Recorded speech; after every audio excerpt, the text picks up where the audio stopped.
Arium, je salue la divinité en vous. J'aime Fréquence vous souhaite la bienvenue dans l'univers vibratoire des pierres. L'objectif en tant qu'être réincarné est de réintégrer les plans subtils, transcender l'énergie dense, le corps physique, en amplifiant notre fréquence vibratoire lumineuse. Bien le bonjour à vous tous et à vous toutes. Je me présente, Jean-John Bourbonnais. Je suis Canadien de nationalité, avec une petite touche sonore québécoise et un enracinement manifesté for Motherland India et sa philosophie. Je suis un praticien énergétique, encore un étudiant, encore et toujours, dévoué à la recherche, l'analyse et l'expérimentation des pratiques spirituelles et des pratiques énergétiques. J'aime Fréquence vous invite à un espace-temps fascinant et initiatique. De grands thèmes et de grandes vérités seront abordés dans une atmosphère altruiste en toute simplicité. Notre point de départ, notre point d'enracinement, notre point d'ancrage seront les gemmes. Petit éclaircissement du terme gemme.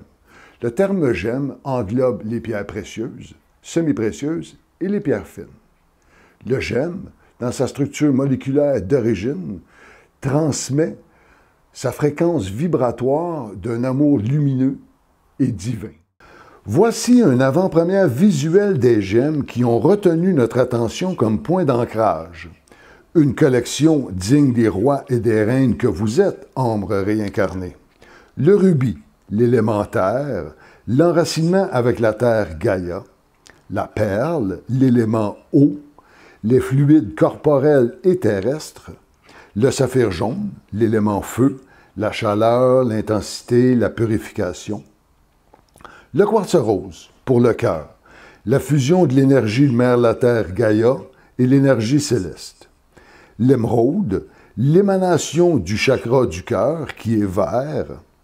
Petite parenthèse entre les gemmes brutes ou les gemmes taillées. Nous avons constaté que moins le gemme est manipulé par la main de l'homme, plus le niveau vibratoire reste intact. L'aigle marine, l'élément air pour l'expression, le saphir bleu, élément éther, la clairvoyance, l'intuition, l'améthyste pour l'élément causal, la connexion céleste. Nous y découvrirons leurs qualités spirituelles, l'interrelation avec les planètes et les signes zodiaques, leur utilisation, le quand, le comment et le pourquoi, la sélection, les formes, les différents outils et les planches de travail, les propriétés vibratoires des éléments qui constituent le corps physique, subtil et karmique, l'ADN, et notre environnement. Nous utiliserons comme référence les chakras, les couleurs, la fréquence vibratoire, la lithothérapie, le geotish et les cycles lunaires et planétaires. Un autre grand thème sera abordé, je l'ai nommé « Practice Love Through Devotion ». Petite traduction, si on veut bien. Quel est notre niveau de dévotion à la pratique de l'amour? Pas très accrocheur, j'ai trouvé. Ça reste beaucoup plus sympa en anglais. Qu'en pensez-vous? Practice Love Through Devotion ou comment amplifier et développer notre essence lumineuse. On va y voir les pratiques, les fréquences, les synchronicités, la prophétie des anges pour ceux à qui ça parle, l'aperçu d'un réseau de contacts causal qui nous guide et nous soutient, les récitations de mantras, les prières, nos invocations, nos demandes, notre façon d'être, nos états d'âme, nos états d'esprit. Comment utilisons-nous la majorité de notre temps? Nos pensées, nos paroles, nos gestes, nos sentiments, nos lectures sont-ils dévoués et inspirés par l'amour? Nous avons énormément de connaissances à notre portée. Par contre, que mettons-nous vraiment en pratique? Le savoir n'est pas une finalité en soi, comme toute autre connaissance.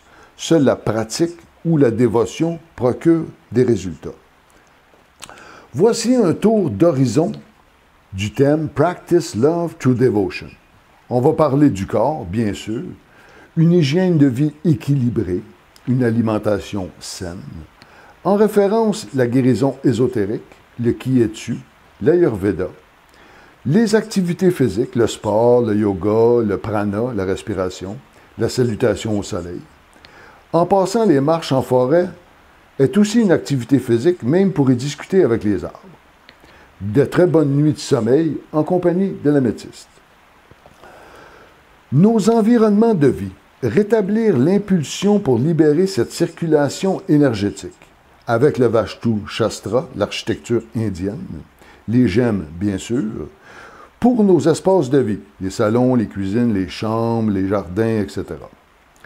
Et notre essence divine, elle, nous la chouchoutons comment? Un peu, beaucoup, passionnément, à la folie.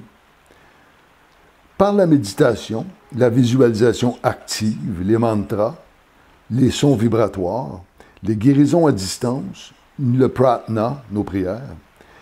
Avec qui discutons-nous?